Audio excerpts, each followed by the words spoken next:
حضور پاک کے زمانے میں کون سا فرقہ تھا؟ نہ سنی نہ شیعہ. یہ حضور پاک کے زمانے میں نہ سنی تھا نہ شیعہ تھا نہ بھابی تھا. کون تھا حضور پاک کے زمانے میں؟ صرف امتی تھا.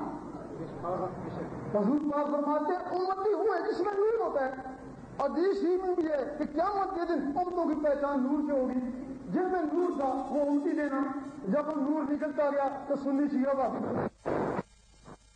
پھر پتھروں کو حکم ہوا, پہاڑوں نے پتھر برسائے اور اس قوم کو غرق کیا. تب اس عالم کو پھر مٹی سے بنایا کہ یہ وہاں تک نہ پہنچ سکے جہاں تک وہ پہنچ گئے تھے. اور تب فرشتوں نے کہا تھا کہ یہ بھی فسق و فجور پیدا کرے. یہ وجہ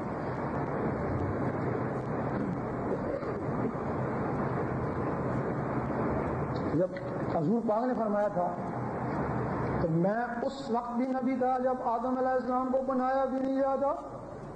تو نبی تو پھر کسی قوم میں ہوتا نا, اس کا مطلب پہلے بھی کوئی قوم تھی نا. تب آپ نے کہا تھا میں اس وقت بھی نبی تھا.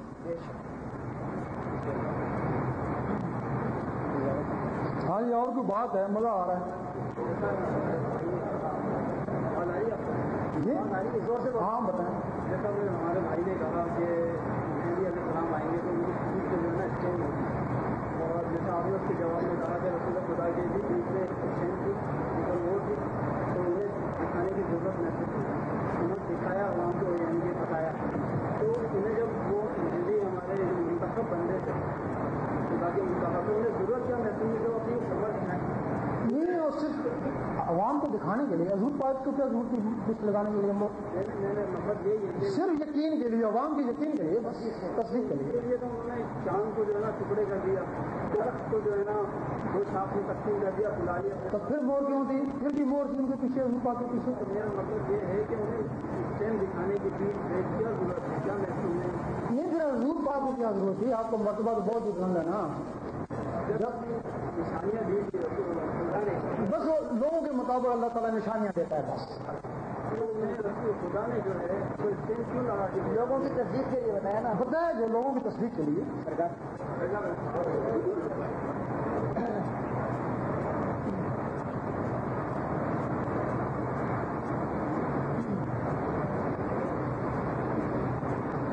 اس میں یہ ہے کہ خاتون سے کیا آخری یا افضل کریں گے.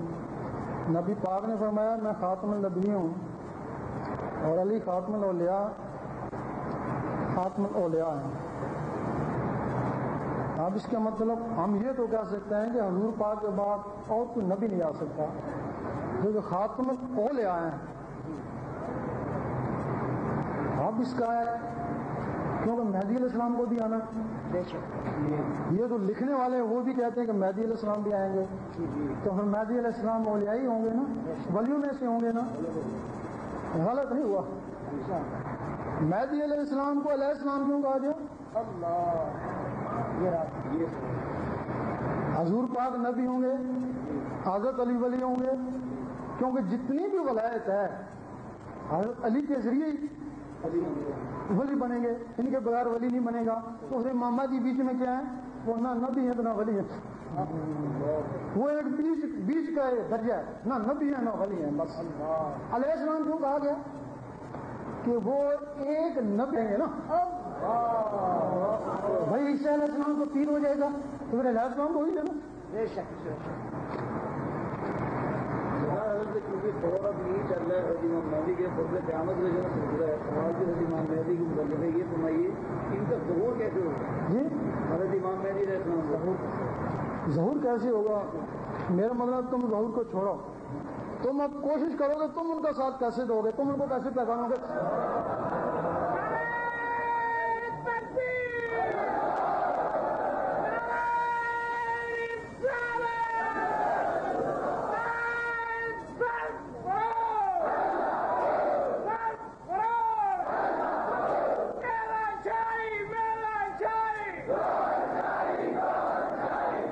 کچھ لوگوں نے حضور پاک کو بھی مان لیا تھا کہ یہ نبی ہیں, لیکن فائدہ تو ان کو ہوا نا جنہوں نے ان کا ساتھ دیا. فائدہ تو ہوا نا. اب تمہیں فائدہ کب ہوگا اگر کہہ رہے ہو وہ آ گئے ہیں ان کا ساتھ فائدہ ہوگا. ساتھ دینے کے لیے تمہیں ان کی پہچان دے دیں. کیسے پہچانو گے؟ ایک حدیث میں کہ 70,000 علماء دجال سے بیعت ہو جائیں گے. یہ بھی ہے نا. آپ دجال سے کیسے بیعت ہوں گے اور امام مہدی کو کون لوگ مٹانیں گے؟ جب دجال کہے گا تو میں امام مہدی ہوں. امت کہے گی ہمیں پتہ نہیں چلتا، مولوی صاحب آپ جاؤ اور مسئلے مسائل دیکھو واقعہ وہ مہدی ہے یا نہیں. تو مولوی صاحب چلے جائیں گے. سب مسئلوں کا جواب دجال دے دے گا، کیونکہ وہ فرشتوں کا بھی قاضی تھا نا. سارے مسئلے اس کو آتے ہیں نا، سب مسئلے کا جواب دے دے گا. اس کا دماغ مطمئن ہو جائے گا نا مولوی صاحب کا. اب رہ گیا دل. دل میں تو اللہ نہیں ہے مولوی صاحب کی شیطان، چھوٹا سا شیطان جس نے فرقے بنوا دی. اب اس کے دل میں چھوٹا سا شیطان ہے نا، تو وہ دجال میں تو بڑا شیطان ہوگا نا. دماغ تو اس کا مطمئن ہو گیا مسئلوں سے، اور اس کے دل نے اس شیطان کو بھی قبول کر لیا نا، وہ اس کا جا کے بیعت ہو گیا نا. اب مہدی علیہ السلام کے پاس لوگ کیسے جائیں گے، کیسے پہچانیں گے؟ مہدی علیہ السلام کے پاس وہی علماء جائیں گے، ان کے دماغ مطمئن نہیں ہوں گے، دل بھی مطمئن نہیں ہوں گے، کیونکہ دلوں میں شیطان ہے نا. جن کے دلوں میں نور ہوگا وہ بڑے چور ڈاکو سے دلوں میں نور ہوگا، وہ جب نور کے سامنے جائے گا نور کے متی ہو جائے گا نا.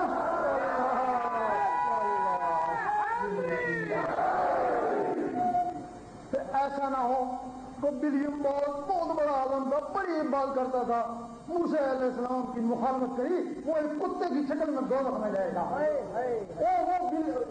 کا کتا ہے ثابت کاف کا کتا، وہ ثابت کاف سے محبت کرتا تھا، تو نمازیں بھی نہیں پڑھی، صرف محبت کرتا تھا، سچی محبت تھی. وہ اس ولیم کی شکل میں جنت میں جائے گا نا.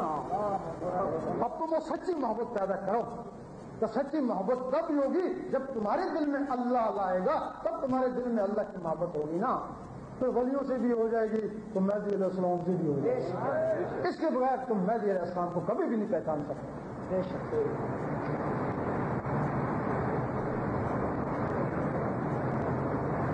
بہت ہی طرح کے دیدار آپ نے کیا، بہت آسان ہے، اگر کرنا چاہیے تو آپ کروا سکتے ہیں. ہم نے بھی کیا ہے، وہ علم سیکھا ہے نا. اس کے لیے ہم لال باغ میں گئے، لال باغ دعا ہے، ہم وہاں 3 سال رہے، وہ علم سیکھا. حضرت علی کا کیا پتہ اللہ تک دیدار ہو گیا. لیکن جو کرایہ ہم پہلے سمجھتے تھے، ہم کو یہی بتایا گیا تھا سب سے زیادہ درجہ جو ہے نا ابو بکر صدیق کا ہے. لیکن جب ہم کو جو دیدار کا ہے تو حضرت علی نے کرایا، حضور پاک نے حضرت علی کا کیوں نہیں کرایا. اب ہم یہی کہتے ہیں کہ ہمارے لیے حضرت علی جو ہے نا، کیونکہ ہم کو جو مل گیا ہم سے مل گیا. حضرت ابو بکر صدیق کو ہم نہیں کہتے درجہ کم ہے، لیکن ان کا درجہ جو ہے نا وہ طریقت میں. اس کے لیے ہم اسی لیے جو بیٹھے ہوئے ہیں نا، آئے نا تم آئے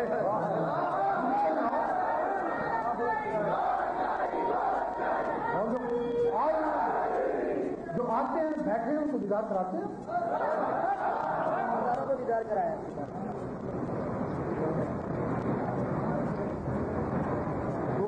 اگر اہل شریعت نے 72 فرقوں ناموں کو تقسیم کر دیا ہے تو پھر طریقت کے مختلف سلسلے کیوں ہیں؟ شریعت عام تھی، عام لوگوں کے لیے، قرآن مجید عام کے لیے تھا. وہ 10 پارے خاص بات کے لیے وہ صرف 9 صحابہ کو ملے تھے. وہ 9 صحابوں سے وہ نقشبندی تھے، چشتی تھے، قادری سروردی چلے نا. اب ان